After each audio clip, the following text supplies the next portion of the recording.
Yes, before you even put pen to paper or text to screen, you can be making mistakes, particularly if it's your first book. Hi, I'm Kathrin Lake, author of Writing with Cold Feet. Welcome to my writing tips. If you are a new author or thinking about writing your first book, this is for you. Have a listen to these 5 mistakes and see if you're about to make these mistakes or are already making them, because you can put them right. Let's get started with mistake number 1. Everything and the kitchen sink. I know this is a mistake because I made it with my first book. I tried to write a book of how to make your life better, and I tried to include everything in it. It was a book about success in life, success in careers, success in love, recovery from a broken heart, finances, bad bosses, bad decisions. You see the problem. The focus and range of topics was too large. I was warned about this, and I ignored that very good advice. Why? Because I thought I could see all the interconnections and that would make it a better book. But readers want more focus. For self-help books, they go seeking a solution to a single problem. They don't want everything in the kitchen sink in one book. This is just as true for fiction as nonfiction, because fiction readers can get confused by too much clutter in the plot. A writer has to know what the single mission is and return to it constantly throughout the book. Yes, you can have subplots, internal character struggles, and even tangents as long as you go back to what I call the through line regularly and make it the strongest story you can.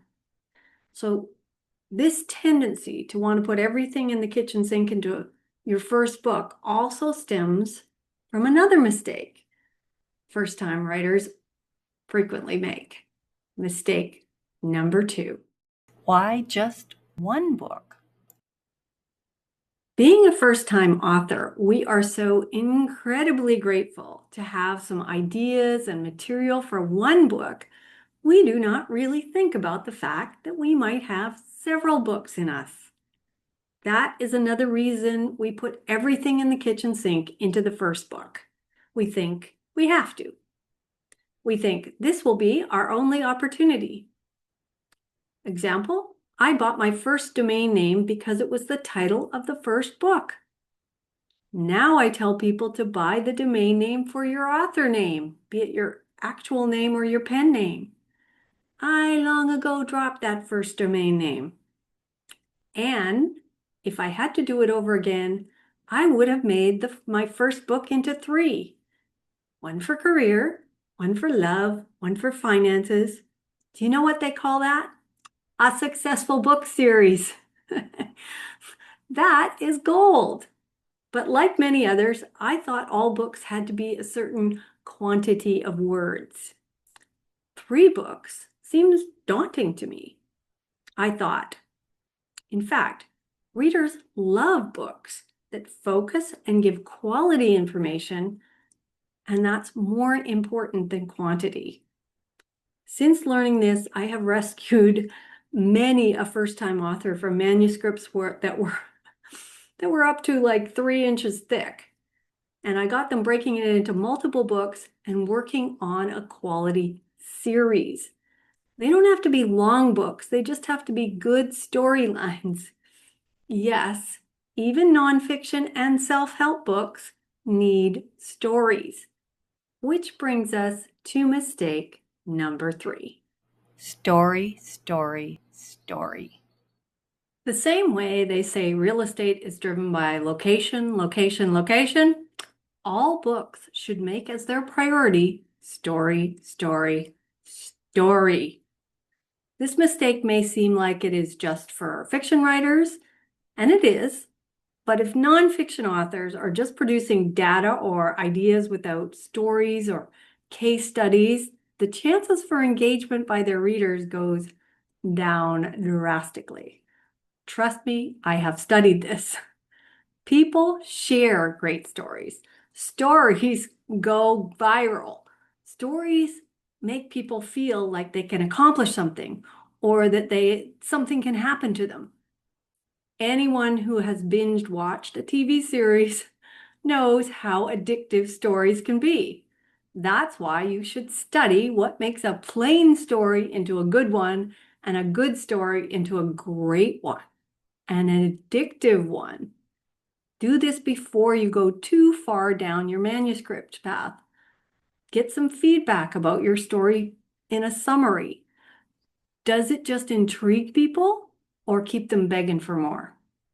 Using pre-readers, beta readers, or professionals can really help to strengthen your story and ramp up the drama. And that's what brings us to mistake number 4. Going deeper, character development. In order to write well for fiction and nonfiction, you have to convince readers that what you have is real and authentic. No problem, you say. I have a real, authentic, and true story. Well, maybe you do, but chances are that characters and most first-time authors, they're skimming the surface. Whether it's your own personal story or you're creating a fictional character that maybe you're hiding behind, or just a fictional character in a fiction genre. First-time authors traditionally don't go very deep with their characters. And readers will sniff this out very quickly. In fiction, I see most first-time writers creating heroes and heroines that I call ego ideals. People without flaws, and they're not only unrealistic, they are boring. That's why our most beloved genius characters, from Sherlock Holmes to House to Sheldon Cooper, are also eccentric as all get up. Great heroines like Lisbeth Salander are not only not your typical girl next door, they are flawed, feisty, and fabulous. And you can still create characters, this is a warning, that are flawed, feisty, and flat. Why? Because the essence of a character is their backstory, their origins, and most of all, their vulnerabilities. More than just a dropped-in flaw, you have to know the character's psychology for every movement that they make. If it comes up inauthentic, again, readers will know. That is why, to coach fiction writers, we go deeply into character development and show how it works with the story. It will ultimately shape the story.